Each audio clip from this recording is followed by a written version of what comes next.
den rechten Bunun için bir müşteri olan den rechten Teil an der Nordseite. Şunu inceleyelim.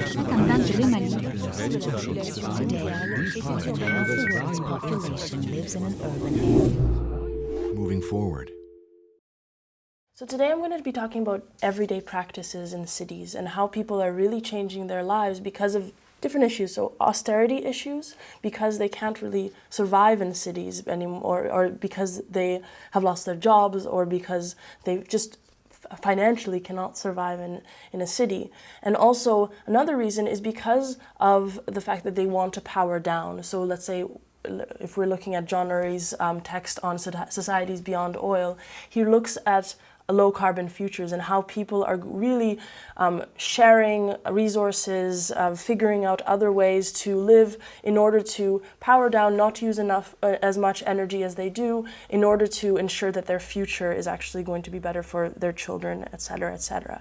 So what I want to show today is a little bit of a few of these examples about how people are doing this. And what we study in Hamburg is we study specifically not only the low carbon city and how people are gardening and sharing resources and participating in this collaborative consumption in order to really power down. People are also doing this because they need to live in a more low budget lifestyle. They don't have enough money to, let's say, travel from Hamburg to Berlin, and they need to somehow figure out another way of doing so.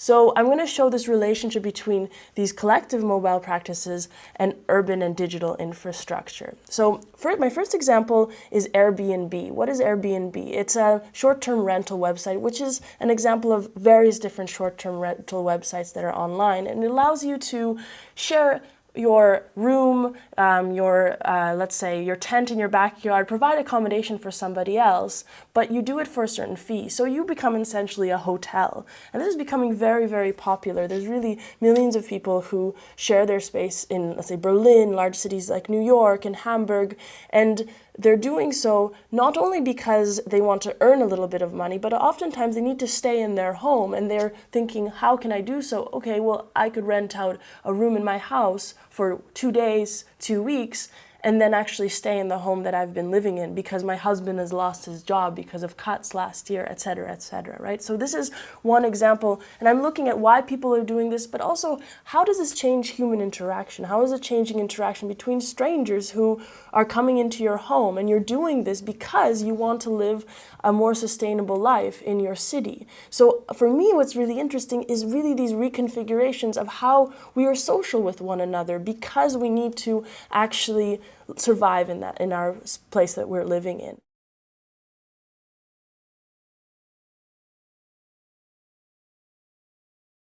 So my second example is about the train system in Germany, and that's where I did my main ethnography for the past year.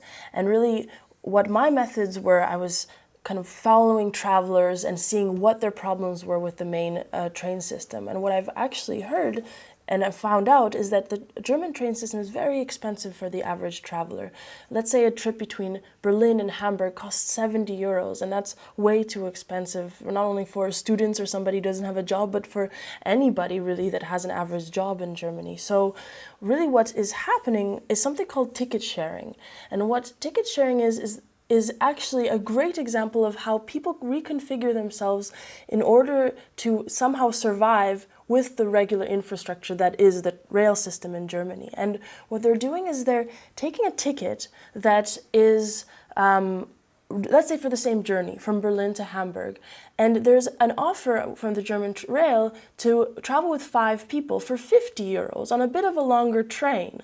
But that journey, of course, will cost you 10 euros instead of 70 euros. And then you're going to be able to get to your destination, right? But then you're not always traveling with 5 people, right? Families don't always just travel together, you're not always traveling with your best friends. So what people are doing is they're standing at train stations and they're looking for people to share the ticket with, right? But there's also another thing that they're using an online platform called carpooling.com. That's the main one that they're using, or the German offshoot of that. And they're finding people who actually take this journey.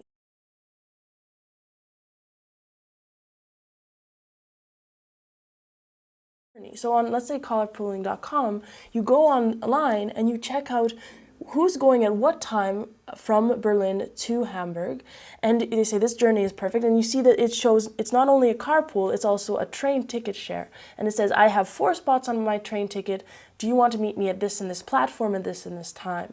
And people are doing this on a really massive scale. So they're using an online platform, but also people who aren't as online savvy or digitally literate, they're actually standing at the train station. And they have special places that they stand at these train stations and special ways of interacting with strangers. Because we have to now think about it here, is that people in their daily routine are now regularly interacting with strangers, and they have to trust these strangers and have to figure out certain ways of actually interacting with them. It's not every day that you just go up to somebody and say, hey, can I travel with you for the next 2 hours, right? But this is something that people are doing to survive. And why? And this is also a question. People aren't doing this only because they're thinking, I want to stop using my car and use the train system and share this travel. They're doing this because they have no other way of really sustainably, financially getting to work, let's say. Or they want to go to their girlfriend every weekend to Berlin, but how do you do this? You have to actually cut down on travel costs because travel is so expensive.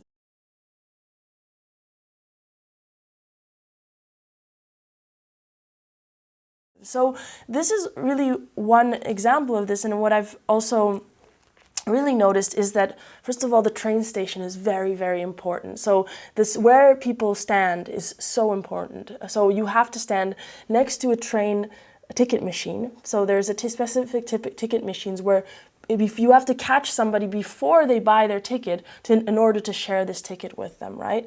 And this is another thing, is the ticket actually is very, very important. People who are trying to share their ticket, they're often having their ticket out, waving it around, and trying to find others to actually approach them. So often the times the ticket is out and being waved around. And these are some examples of how really the train station, the ticket machine, the ticket itself, the material agency is very, very important. What that means is that actually these material objects are so important in your daily mobile life. They actually are somehow actors in this entire configuration, this assemblage that is happening, that is called the, let's say, low budget travel, right? And another thing that's very important is, of course, the interhuman aspect, and what for me is important, and I also really is inspired by someone named Irving Goffman, who talks a lot about interpersonal interaction in public space, and how we really gesture to each other, how people are looking at each other, how they're looking down if they don't want to talk to one another. And in this configuration, we're constantly observing who's going under what platform, where are they leaving, are we smiling at them, are we not? This is very, very interesting for me too.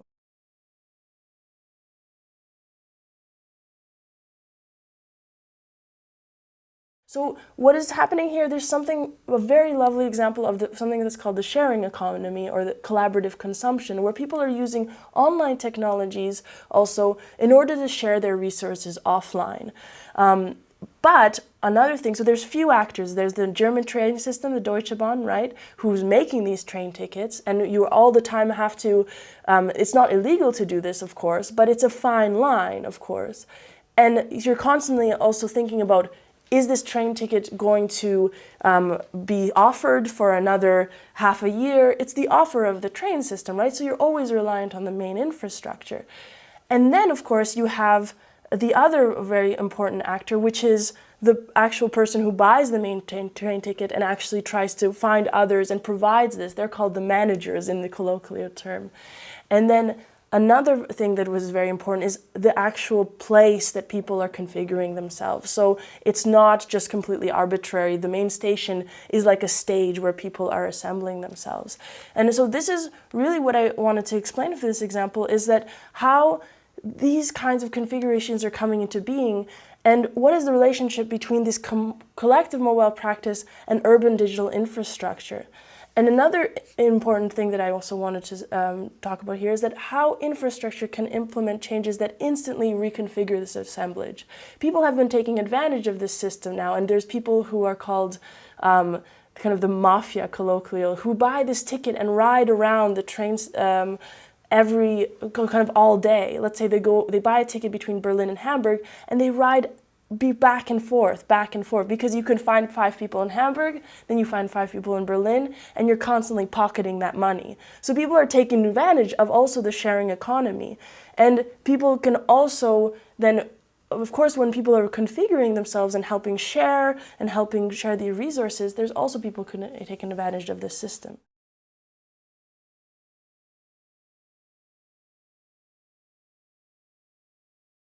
But I think that in order to sustain a future of such practices, it's very imperative that those who create this infrastructure observe what grassroots practices are happening and saying, these are the needs of the people right now in cities to travel more cheaply. What can we do? What can we think about in order to change our infrastructure? And this is the question. I'm not criticizing, of course, the German train system, but I think any infrastructure needs to think about what are the needs of the people that are living in this city, and what are the changing needs, right? So we have to think about that imperative as really of needs. So today, really, what I wanted to summarize, I talked about how people are reconfiguring in cities in order to survive, how also they're thinking about others in public space, how trust and strangerhood is being reconfigured, and also what is the role of infrastructure in our public space, in our cities. This is really these 3 questions, and I don't have answers to them, but I think it's important for us to pose these questions and constantly try to find answers really to what's really happening between infrastructure and humans. Seite sowie den Außenbereich in rechten.